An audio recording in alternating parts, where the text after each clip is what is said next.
welcome back to another video. Today I'll be showing you how to trim your hair at home without compromising too much of your length. Let's get into it. For the first step, you're going to need to gather your tools you'll be using to trim your hair. You're going to need some hair shears. I have two pair, one by Conair, one by Kiss. And because I need to blow dry my hair to get a better idea of how much of my hair I'll need to trim, I'm going to need my blow dryer. And of course, you're going to need a comb to part your hair and a brush to detangle and a hair tie and a clip for separating your hair into sections. So let's get into it. Step 2 of trimming your hair includes blow drying. This part of the process is very important for helping you understand how much of your hair will need to be trimmed. Everybody knows that type 4 hair shrinks a whole lot. As soon as you comb it out while detangling and start to see a little length, it's gone by the time you blink. Blow drying helps to stretch the curls and allows you to see the true length. That way, you can trim it evenly. Some people can do this part while the hair isn't blown out, but for me, it's easier when your hair is stretched. My stylist usually does my hair, but I'm learning to manage it at home myself. She usually adds moisture, Olaplex Bond Smoother that you see right here, and she uses a heat protectant spray as well before blow drying the hair. I completely forgot about the heat protectant at this point in the video, but I'm going to take it out and use it later. Using a heat protectant spray is crucial when flat ironing or pressing your hair because it helps to shield your hair from damage caused by high temperatures. And my flat iron heats up to about 450 degrees, so the heat protectant spray serves as like a barrier that reduces the amount of heat penetrating your hair shaft. So once you have finished blow drying your hair, it's time to move on to step 3, sectioning your hair. So now I'm just preparing my hair to be sectioned. As soon as I start to part it, I can already see I might have to trim quite a bit off. And that's okay, it's just hair, it'll grow back. And when it grows back, speaking from experience, it grows fast. The last trim I had was back in November, which is not too bad, but my ends are looking like it's been longer than that. Last month, I was super busy, so I left it in a protective style for longer than I should have. Maybe that's got something to do with it. While parting my hair, I noticed that the hot oil treatment I did a few weeks ago worked wonders on my scalp. I used tea tree oils and some other oils that reduce the amount of flakes and dandruff. That used to be a big problem in my hair, but not anymore, I see. Be sure to watch that video and try it if you haven't already. Now let's get into the next step, which is trimming. So I start pulling the bang or front part of my hair up to the top to see how much of it I will need to cut off. I have to smooth it out over and over again so I can make a good cut. To keep it smooth, I have a tight grip of my hair in between my index finger and my middle finger. Please know that this is not easy to do. When I finish the first section I trim, I move on to the next section and match it up to the last section. I part the next section of my hair from the side to my ear, and I match it to the last section I trimmed.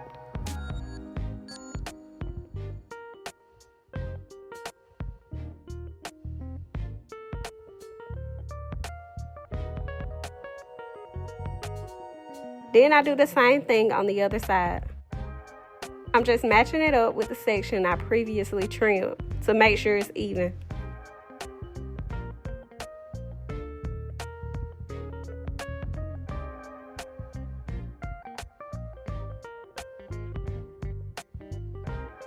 To cut the back of my hair, I part it down the middle and bring it around to each side. I don't try to match it up to any other hair I've already cut. What I look for is split ends and where my hair looks to be thinning. It's hard to get my hair flattened between my fingers because my hair is so thick.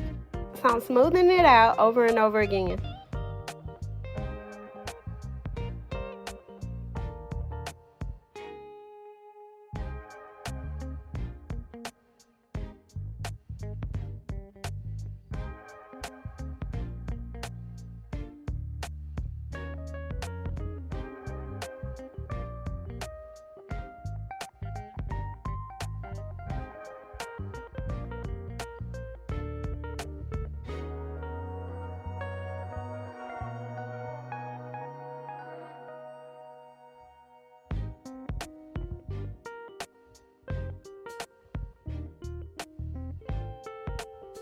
Now that I'm finished with my initial trim, I'm moving on to step 5, which is checking for evenness.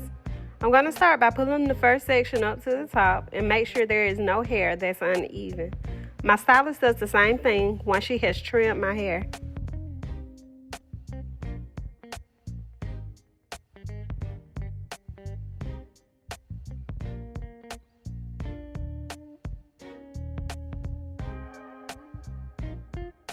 Now I'm moving back to the front of my hair and I'm adding layers.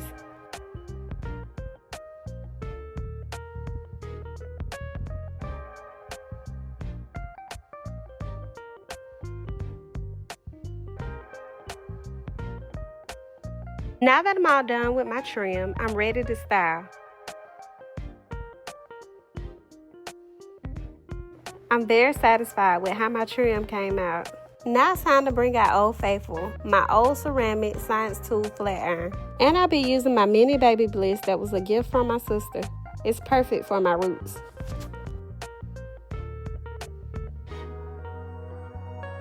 I almost forgot to pull out my heat protectant. This is when I call my hubby in to make sure my hair is even in the back. And he came in being all technical, asking whether the hair shears were left-handed or right-handed shears. I didn't even know that was a thing.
So as you can see, I'm pretty excited about how my hair turned out.